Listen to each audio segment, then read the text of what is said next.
Hey everyone, it's Michelle Angelique, Truth and Integrity Warrior.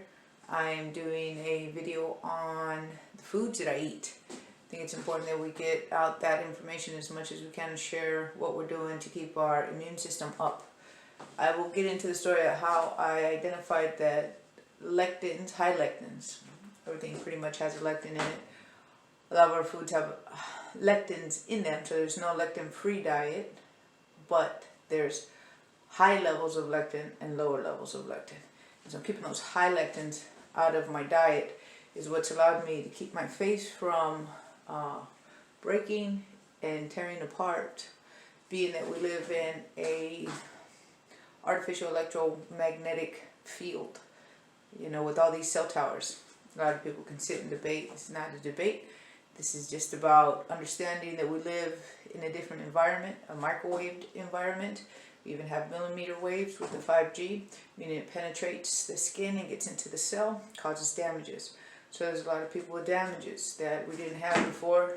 Until about 3 years ago, people started noticing that there's something going on, you know, in our environment. That's not so much the toxins that we're eating or putting on our skin, but what's in the atmosphere. And so that's been my story. That's been my experience, along with the toxins in the food and in the products. Talk about those things too. It's pretty much been my life experience, and I'm just sharing with people what I've done to be able to help myself. From having impeccable skin to having my face thrashed. In the same month I got a 5G modem installed, and I've never been the same after that. I'm sensitive, highly sensitive to electromagnetic fields. We'll go into that a little bit later. I really want to get into the food, keeping my immune system up high, and recognizing that I can be in the atmosphere without having to have all those damages, those critical damages. As soon as I put something that's high lectin, my scars get almost black, so they pop out through the makeup. And because I have a lot of scars, like scary amount of scars. I look like a cheetah, you know, it's serious. But I have makeup to cover it. But before I would have makeup and holes and gouges, and I would just bleed, and I wouldn't know why this was happening. And so I have a long story about that on Truth and Integrity Warrior. You can see that on my YouTube channel. You can see a lot of images and the stuff that was actually the metals that were coming out of my skin on Facebook under Snafu Free. I'll post all this stuff at the bottom of the credits.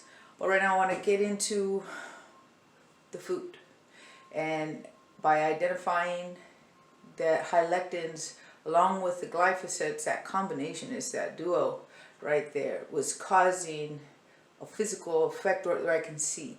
So it wasn't the cause, but it was, it's a mechanism to the cause. So it's not that the high lectins are the cause of my problem, is the lectins are contributing to the toxic environment that's bringing down my immune system and causing an effect. Nobody knows what contributing to a cause or a mechanism, something that causes something else to happen. Imagine getting punched in the, you know, in a boxing match, and you're getting punched in the ribs, and later on you recognize you can't move your arms to punch. But people are like, well, why didn't you, hit back? Why don't you fight back? You can't lift your arms when you're hit in your ribs for so long, but you won't know that until you experience that. So it's a mechanism to something else. And so even though somebody's getting hit in the ribs, and it looks like their arms are okay and they should be moving, you can't lift that arm, can't get that arm up, but you got to be hitting the ribs long enough to know that that was a mechanism to another cause, and that cause was not being able to fight back. And so that's just an example to understand why lectins, a combination of high lectins and glyphosate, which is weed killer. We're eating weed killer, people, and we keep calling it something else, but let's get down to it. It's weed killer. And if you think you can have a certain amount of weed killer in your diet and it's okay because it's only parts per millions, that's up to you. But I recognize that this weed killer is in everything, and this glyphosate.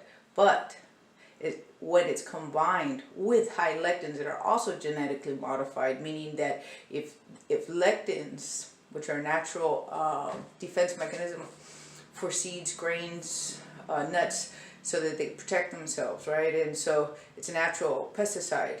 And when you genetically modify something, well, you fucking soup it up, is what it is. It gets souped up. And when we have that souped up natural defense of a pesticide, and then we mix it with the souped up saturation of a genetically modified plant so that it can hold an herbicide. Now, what is a herbicide? It means it gets rid of weeds and stuff, right? So glyphosate gets rid of weeds, but if you spray this Roundup, which is one of the components of Roundup, is the glyphosate, that weed killer will kill any plant. Any plant. You put it, I only know because I did this many years ago, not recognizing what I was doing. I didn't know anything about any of this stuff. But I wanted to get rid of some weeds, and I bought some Roundup. I killed everything that was there, not just the weeds. Everything died. And so I put that information with, they're putting Roundup, glyphosate weed killer, to dry out the corn, the wheat, the soy, the oats, you know, all of the grass cereal grains that we're eating. They're also putting it on everything. And even if they don't put it on it, it travels and just floats and it traces everywhere. So it's a big deal, this weed killer. And to genetically modify a plant is to be able to hold that weed killer and not die.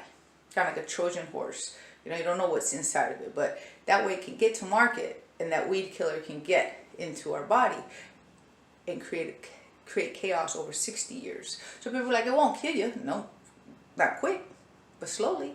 Look at us, 60 years later. Look at our species. Look what's going on. And so glyphosate, one of the things, of the many things it does, it demineralizes. It takes out minerals. And this comes from professionals. The information I'm stating. And I will post all these different videos where people get some reference for themselves. But just to make a very long story short, is when you demineralize a human being, you take out, it's like taking out the pieces of the foundation of a building. It's eventually going to crack and break and fall apart. It needs a foundation. We need vitamins, we need minerals, we need amino acids, we need enzymes, we need all these different components so that we function. You know, you can't make a Lego building without Legos. And we expect our bodies to work when we're taking important, necessary, fundamental resources from our body. And so what glyphosate does is it demineralizes. And in that demineralization, generation after generation, we start losing functions of operation because your minerals are supposed to mix with vitamins. They're supposed to mix with proteins. They're supposed to mix with enzymes. Everybody works together. It's kind of like a operation, all hands on deck. Everybody's working. When a department is missing or lacking, that affects all the other departments of our operations in our body. So when people say that it's okay to have a little glyphosate, that's saying it's okay to have a little weed killer. Well, that's up to you. You know, it's not. It's something I recognized that in these times right now. It's not something I recognize. It's been a long, long journey getting to this point. But people who are suffering from any type of illness, it doesn't matter what illness it is, but it's chronic, start removing the high lectin glyphosate connection. Start watching your body get better. I found a couple doctors who have food lists that makes life easy so that you could go buy their food list. I had to change up the food list for myself because I don't have the economy that these doctors do to be able to access the foods that they do. Like I can't get grass-fed everything. I can't get, pasture-raised chicken eggs. I can't get these things. I can't get raw milk in California, but I can get it in my town in Venado. The milkman brings me raw milk, and that raw milk, I'm going to tell you, doesn't cause any negative effect on me. But if I have regular milk, which is commercial milk, just all my scars light up. Skin starts tearing. And I'm going to go video by video on all these foods I'm going to show right here on how I work with the dairy and how I work with the meat. and then how I'm working with cactus, which is with also aloe vera, how I'm working with just how I work with everything, so I can individualize things, and then also how I cook with it. Also going to be going over the minerals, and then the bucket, the anti-nano bucket, to pull out the heavy metals out the body. So when I say warrior diet, it's because you got to include all these different things. It's not just what I'm eating. It's also what I'm putting in to build up with the minerals and with the B vitamins, and just nutrients in general to build up the cells, and then the bucket to pull out all the metals that we're ingesting and we don't know. And there's more information about the metals, but I'm just going to keep it super simple and just call them heavy metals for right now, so that we can digest this bit by bit. All right, let me get this food going.